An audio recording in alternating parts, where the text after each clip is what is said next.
Ya Allah, la ilaha illallah, ya hayyu ya qayyum, la hawla wa la quwwata illa billahil aliyyil azim. Allahumma salli ala abdika wa rasulika wa nabiyyika al-amin wa ala alihi wa sahbihi wa sallim. Astaghfirullahal azim, subhanallahil azim. Hadirin yang dirahmati Allah sekalian, sebenarnya apa yang saya bacakan sebentar tadi adalah zikir harian yang diamalkan oleh Imam Al-Ghazali. Setiap hari dia baca 1000 kali. Pada hari Jumaat dia akan baca Ya Allah, Ya Allah, Ya Allah. Pada hari Sabtu La ilaha illallah. Pada hari Ahad Ya Hayyu Ya Qayyum, dan seterusnya. Ini amalan Imam Al-Ghazali, sebagaimana yang diamalkan oleh sebahagian besar umat Islam Nusantara suatu ketika dahulu, dan begitu juga dengan pengikut-pengikut tarekat Ghazaliyah. Selepas Imam Al-Ghazali meninggal dunia, sebahagian daripada anak-anak murid dia, mereka susun tata cara Imam Al-Ghazali ini sehingga menghasilkan tarekat Ghazaliyah. Dan salah satu daripada amalan-amalan mereka, inilah zikir harian tu tadi, ya, sehari 1000.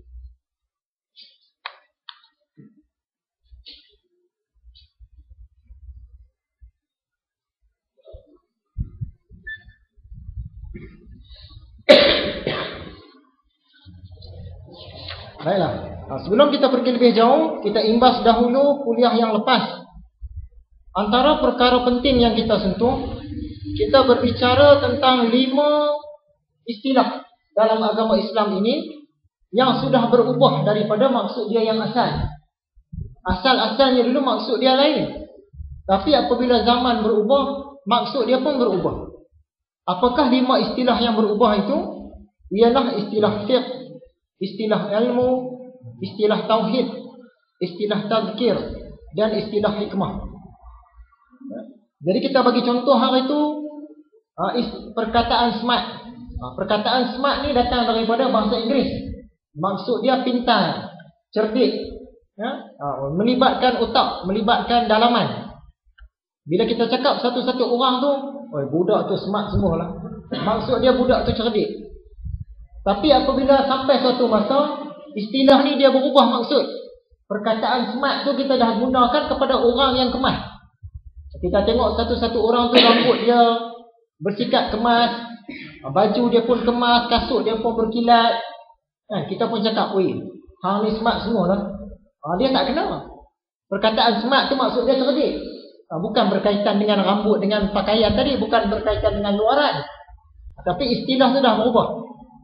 Kenapa berubah? Zaman berubah, orang pun dah terubah perkataan tu. Tapi tak apa, kita boleh pakai. Cuma nak bagi tahu, asalnya maksud smart tu ialah pintar, cerdik. Tapi bila kita pakai, maksud dia orang yang berpakaian kemas, rambut kemas, diri dia kemas. Begitu juga dengan istilah wali. Wali Allah ni ialah kekasih Allah. Itu yang asalnya, orang-orang pilihan. Tapi bila zaman berubah, sebahagian daripada kita pun dah tersalah faham maksud dia. Bila kita cakap satu-satu orang tu wali Allah, kita tujukan kepada orang yang boleh buat perkara yang gaib-gaib, perkara yang ganjil-ganjil. Kadang-kadang perkara yang dia buat tu istidraj pun. Kan dia boleh melintas sungai dengan berjalan di atas air. Kita kata itu wali Allah lah tu. Belum tentu. Wali Allah dia bukan berkait dengan hal-hal yang gaib-gaib ni. Wali Allah ni kekasih Allah. Orang yang Tuhan sayang lebih daripada orang lain. Dia berada pada makam yang tertentu. Kadang-kadang wali Allah ni tak nampak pun karamah dia.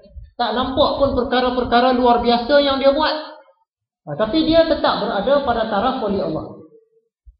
Begitu juga dengan istilah qadi.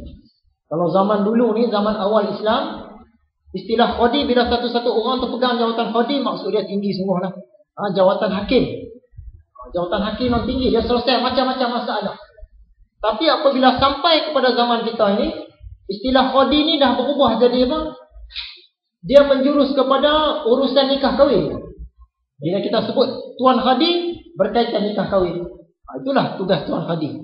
Sebenarnya Tuan Hadi ni jawatan dia besar macam hakim zaman dulu. Oleh kerana perkataan smart pun boleh berubah maksud, perkataan wali pun boleh berubah maksud, perkataan Hadi pun boleh berubah maksud. Begitu jugalah dengan 5 perkataan yang Imam Ghazali nak cerita ni. Istilah fiqh, ilmu ulama, tauhid, tazkir, zikir, hikmah. Asal-asalnya dulu maksud dia lain. Bila berubah zaman maksud dia pun dah jadi lain. Istilah fiqh sudah terubah maksudnya kepada penelitian mendalam tentang hukum hakam, kemahiran mengeluarkan fatwa, kemahiran berdebat dan sebagainya. Padahal istilah fiqh yang asal ditujukan kepada ilmu jalan akhirat, mengenal penyakit-penyakit dalaman, penyakit jiwa, penyakit hati, mencintai akhirat, mencintai akhirat, tidak mencintai dunia. Yang tu yang asalnya fiqh. Tapi sebab berubah, bila kita pandang fiqh ni dia jadi apa? Ilmu hukum hakam.